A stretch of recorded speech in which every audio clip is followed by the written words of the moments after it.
బోనాల పండుగ. బోనాలు అమ్మవారిని పూజించే హిందువుల పండుగ. ఈ పండుగ ప్రధానంగా తెలంగాణ మరియు రాయలసీమలోని కొన్ని ప్రాంతాల్లో జరుపుకోబడుతుంది. సాధారణంగా జూలై లేక ఆగస్టులో వచ్చు ఆషాఢ మాసంలో ఈ పండుగను జరుపుకుంటారు. పండుగ మొదటి, చివరి రోజులలో ఎల్లమ్మదేవికి ప్రత్యేక పూజలు చేస్తారు. భోజనం అని అర్థం కలిగిన బోనం దేవికి సమర్పించే నైవేద్యం. మహిళలు వండిన అన్నంతో పాటు పాలు, పెరుగు, బెల్లం, కొన్నిసార్లు ఉల్లిపాయలతో కూడా బోనాన్ని మట్టి లేక రాగి కుండలలో తమ తలపై పెట్టుకుని డప్పుగాళ్ళు, ఆటగాళ్ళు తోడ్కొని రాగా దేవి గుడికి వెళ్తారు. మహిళలు తీసుకెళ్లే ఈ బోనాల కుండలను చిన్న వేపరెమ్మలతో, పసుపు, కుంకుమ, తెల్ల ముగ్గుతో అలంకరించి దానిపై ఒక దీపం ఉంచుతారు. మైసమ్మ, పోచమ్మ, ఎల్లమ్మ, పెద్దమ్మ, డొక్కాలమ్మ, అంకాలమ్మ, పోలేరమ్మ, మారెమ్మ మున్నగు పేర్లు గల ఈ దేవి గుళ్లను దేదీప్యమానంగా అలంకరిస్తారు. తెలంగాణ ప్రత్యేక రాష్ట్రం ఏర్పడిన తర్వాత బోనాలను రాష్ట్ర పండుగగా నిర్వహిస్తున్నారు. ఆచారాలు. ఆషాఢమాసంలో దేవి తన పుట్టింటికి వెళుతుందని నమ్మకం. అందుకే భక్తులు ఈ పండుగ సమయంలో దేవిని దర్శించుకుని తమ సొంత కూతురు తమ ఇంటికి వచ్చిన భావనతో, భక్తి శ్రద్ధలతోనే గాక ప్రేమానురాగాలతో బోనాలను ఆహార నైవేద్యంగా సమర్పిస్తారు. ఈ తంతును ఊరడి అంటారు. వేర్వేరు ప్రాంతాల్లో పెద్ద పండగ, ఊర పండగ వంటి పేర్లతో పిలిచేవారు. ఊరడే తర్వాత కాలంలో బోనాలుగా మారింది.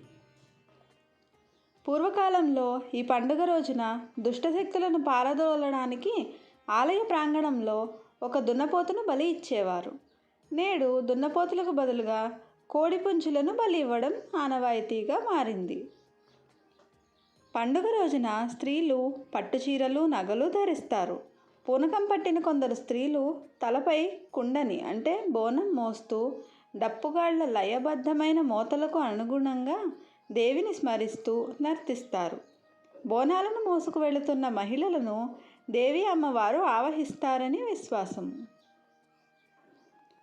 మహంకాళి అంశ రౌద్రాన్ని ప్రతిబింబిస్తుంది కావున ఆమెను శాంతపరచడానికై ఈ మహిళలు ఆలయమును సమీపించే సమయంలో వారి పాదాలపై మిగిలిన భక్తులు నీళ్లు కుమ్మరిస్తారు.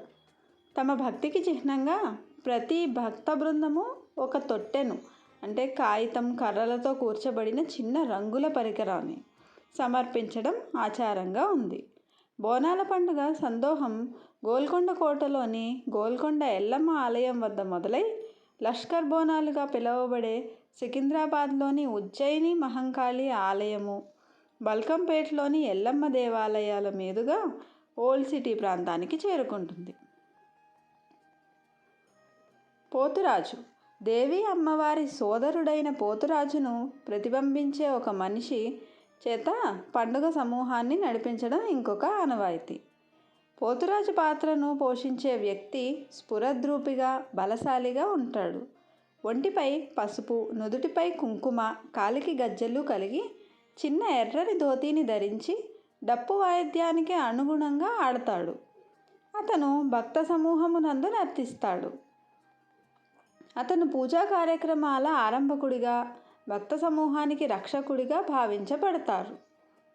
కొరడాతో బాదుకుంటూ వేపాకులను నడుముకు చుట్టుకొని అమ్మవారి పూనకంలో ఉన్న భక్తురాండ్రను ఆలయంలోని అమ్మవారి సమక్షానికి తీసుకువెళతాడు. విందు సంబరాలు. బోనాల పండుగ దేవికి నైవేద్యం సమర్పించు పండుగ కావడం చేత ఆ ప్రసాదాన్ని కుటుంబ సభ్యులు అతిథులతో పాటు స్వీకరిస్తారు. నివేదానంతరం మాంసాహారం, విందు భోజనం మొదలవుతుంది. పండుగ జరిగే ప్రాంతాలలో వేపాకులతో అలంకరించబడిన వీధులు దర్శనమిస్తాయి. జానపద శైలిలో ఉండే అమ్మవారి కీర్తనలతో నిండిన మైకు సెట్ల హోరులో పండుగ వాతావరణం విస్పష్టంగా ప్రస్ఫుటమవుతుంది.